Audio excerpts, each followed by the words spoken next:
facing the police every single day. I recently heard about a town in Mexico that kicked out all politicians, government, and police 7 years ago.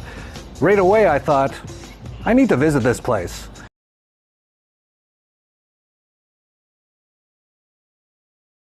City's entire police force disarmed after they're found to be tied directly to drug cartels. News that a city's local police were disarmed for working with drug cartels was no surprise to citizens who view police and the cartels as one in the same. By Rachel Blevins, September 27, 2018. The Mexican city of Acapulco made headlines after federal and state government forces disarmed the entire local police force and claimed the officers were working with drug cartels, a situation that some residents claim is one of the many results of a failed war on drugs in the United States. 2 local Acapulco police commanders were arrested on charges of homicide, and both Mexican Marines and federal and Guerrero State Police took part in the operation to disarm the department, according to a report from USA Today. Guerrero State security officials warned that all police officers are now under investigation, and the state and federal forces are enacting control because of suspicion that the force has probably been infiltrated by criminal groups, and as a result of the complete inaction of the municipal police in fighting the crime wave. USA Today also noted that ever since Mexico previously deployed its army to battle drug gangs in 2006, there have been more than 200,000 murders, with more than 30,000 murders occurring just last year, marking the highest number since 2011. The violence has reportedly been on the rise in Acapulco, and with a population of around 800,000 people, the city had a homicide rate of 103 per 100,000 inhabitants in 2017, one of the highest in both Mexico and the world. As a result, Acapulco gained the attention of the U.S. State Department with a warning against travel to resorts in the coastal city. While the United States government may be suggesting that Americans refrain from visiting certain areas in Mexico now, it is not likely that it will admit that decades of U.S. policies have had an effect on the current state of its southern neighbor, especially when it comes to the drug war.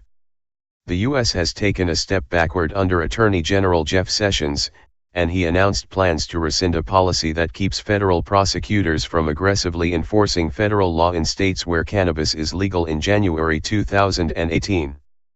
In response, Florida Congressman Carlos Curbelo called out Sessions and noted that by supporting interference from federal agencies, he was also helping drug cartels flourish. The Attorney General's witch hunt against legally operating, state-regulated marijuana businesses in states like Florida favors drug dealers and cartels operating illegally and hurts legal small business owners' ability to compete, Curbelo said.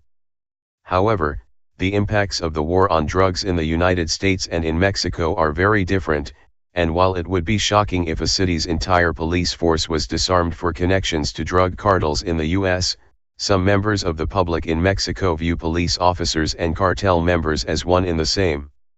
As a resident in Acapulco, Jeff Barrick, editor-in-chief of the Dollar Vigilante and founder of Anarchapulco, told the Free Thought Project the politics in Mexico may seem complicated to Americans who expect the police to be the good guys. Mexico is a complicated place, Barrick said. It is hard for foreigners, especially statist, indoctrinated Americans, to understand, but it is much more free market and anarchistic than the U.S.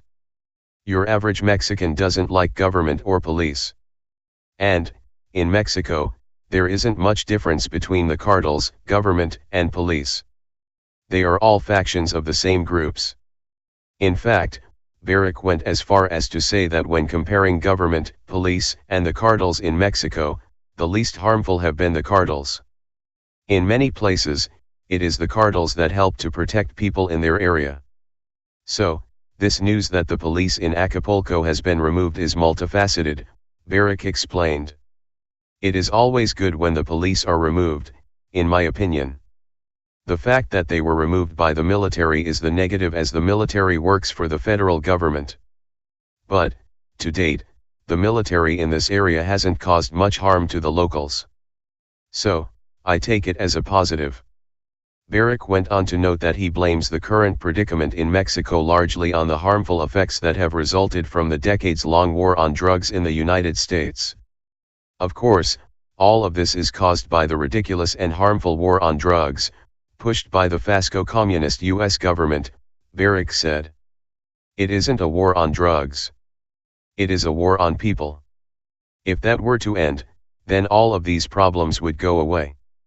Just ask the people in Cherán, Michoacán, that removed all government, police, and cartels from their city 7 years ago and have been living in peace since then. The community in Cherán was experiencing similar problems with many of its politicians and police officers accused of working with drug cartels in 2011 when its citizens fought back by creating armed militias to take a stand and take back their community. As the Free Thought Project reported, 7 years after the monumental uprising, Cherán has one of the lowest levels of violence in all of Mexico. Once the corrupt police and politicians left, the community collected the weapons, vehicles, and uniforms and established their own Ronda Comunitaria or community guard. When the uprising first began, you might see elderly women with sticks defending the community. These days the community guard is mostly young men and women with professional weapons. 7 years later, and Cherán has one of the lowest levels of violence in all of Mexico. Quite an accomplishment while living in the violent state of Michoacán. Police use who may want to retaliate against him physically. Hey Charlotte County, this is Charlotte County Cop Watch, and I just wanted you to know that I am using this stuff under fair use. And also remember to like and subscribe this channel. Also too, keep in mind I do not make any money on YouTube.